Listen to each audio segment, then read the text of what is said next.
The US Justice Department has indicted a 52-year-old Indian with a plot to kill Gurpatwant Singh Pannu, an alleged Khalistan terror supporter. Remember, he is a designated terrorist in India, shielded by the United States of America. But after the United States allegation that an Indian government official had allegedly been involved in an unsuccessful plot to assassinate Khalistani terrorist Gurpatwant Singh Pannu, the government of India has responded saying that the case against an individual filed in a US court allegedly linking him to an Indian official is a matter of concern. The Ministry of External Affairs in a statement also said that India had formed a high-level inquiry committee to thoroughly investigate these allegations. The Ministry of External Affairs also assured that the government would take follow-up action depending on the outcome of this inquiry committee. The United States had arrested an Indian national, 52-year-old Nikhil Gupta, apparently who's in the past had cases of drug running and gun running in an alleged conspiracy to kill Khalistani terrorist Gurpatwant Singh Pannu in New York. The case against an individual that has been filed in a US court, allegedly linking him to an Indian official. This is a matter of concern. We have said, and let me reiterate, that this is also contrary to government policy. The nexus between organized crime, trafficking, gun running, and extremists at an international level is a serious issue for law enforcement agencies and organizations to consider. And it is precisely for that reason that a high-level inquiry committee has been constituted, and we will obviously be guided by its results.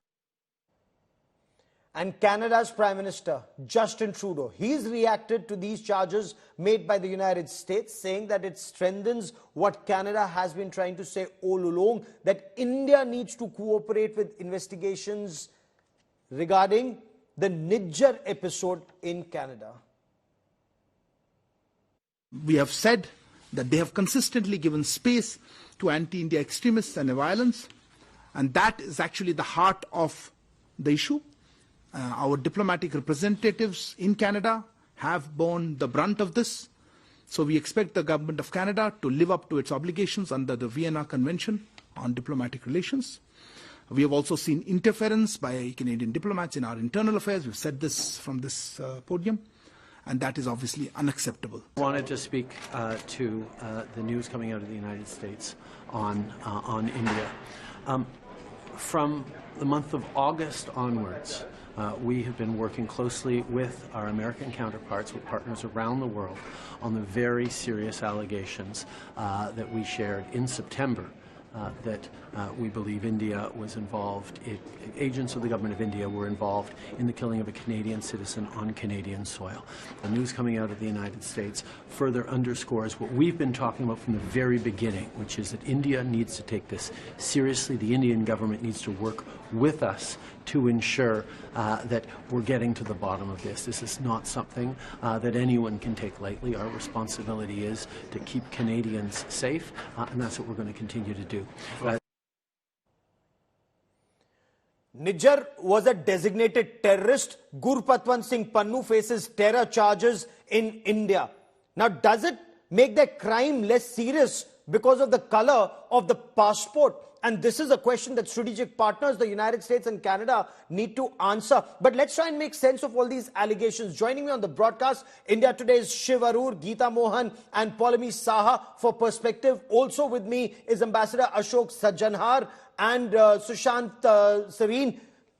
Geeta, to you first. The allegations made by United States after Canada and the fact that they've taken it to a court of law. What more do we know of this individual Nikhil Gupta, an alleged drug runner and a gun runner? Well, the fact that, Gaurav, these are details that are coming from U.S. Attorney's Office, and the fact that India is looking into it by constituting a high-level committee really shows that India is taking this matter with all seriousness. We will have to look into the details and the background of this individual who is in the Czech custody. And again, whether if he was in fact involved with an Indian official here in New Delhi in plotting the assassination of Sikh separatists. The name was not put out because of privacy reasons, but earlier reports did suggest that the man in question, who was supposed to be the target, is Gurpatwant Singh Pannu. Having said that, Gaurav, there is a lot of seriousness that India is attaching to this entire case because of the kind of evidence that the United States of America is providing in terms of the unsealed indictment. If you look at the details, there is a chatter, conversation between Nikhil Gupta and certain individual. We do not know who that individual is. The individual is not named here. So a lot of background check needs to be done. This is a very serious matter, a very, very serious allegation. And again, even if there were contacts, we do not know whether it was authorized by the state or was it a rogue agent. So a lot of questions that really need to be answered, Gaurav, over here. Nonetheless, India. The question that remains, Geeta, and I want Shiv to weigh in on this. India's concerns.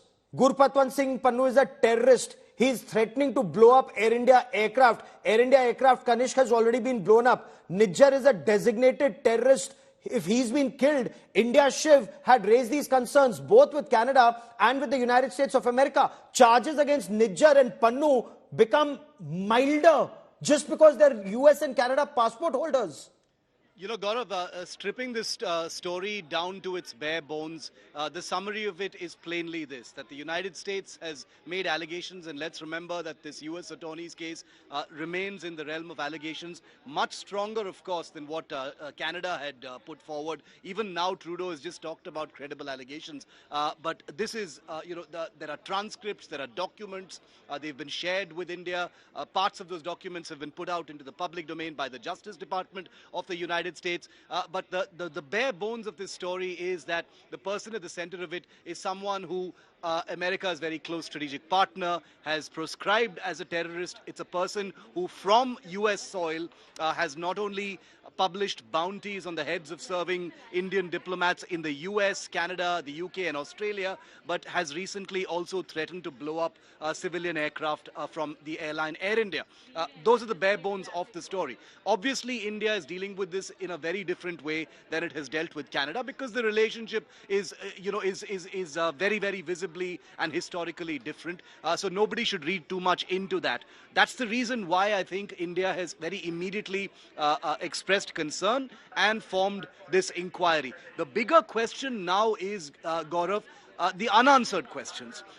Why is the United States choosing to especially protect someone like a Pannu? Is it only because he's a US citizen, or is he more than that? There's a lot of unspoken stuff happening in the grey world of covert operations and intelligence, that may not make it into the mainstream media. Okay. But remember that when we're talking about the special treatment given to someone who has threatened citizens of one of your closest partners, there's much more than meets the eye here.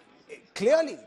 And before I bring in both Sushant Sareen and Ambassador Sajanhar, Poulomi, how is India, officially, of course, we've seen the reaction of the Ministry of External Affairs, but how is the government looking at this when it comes to our ties with Canada? They've hit rock bottom. And our ties with the United States, which remain very strong. But is this how strategic partners behave?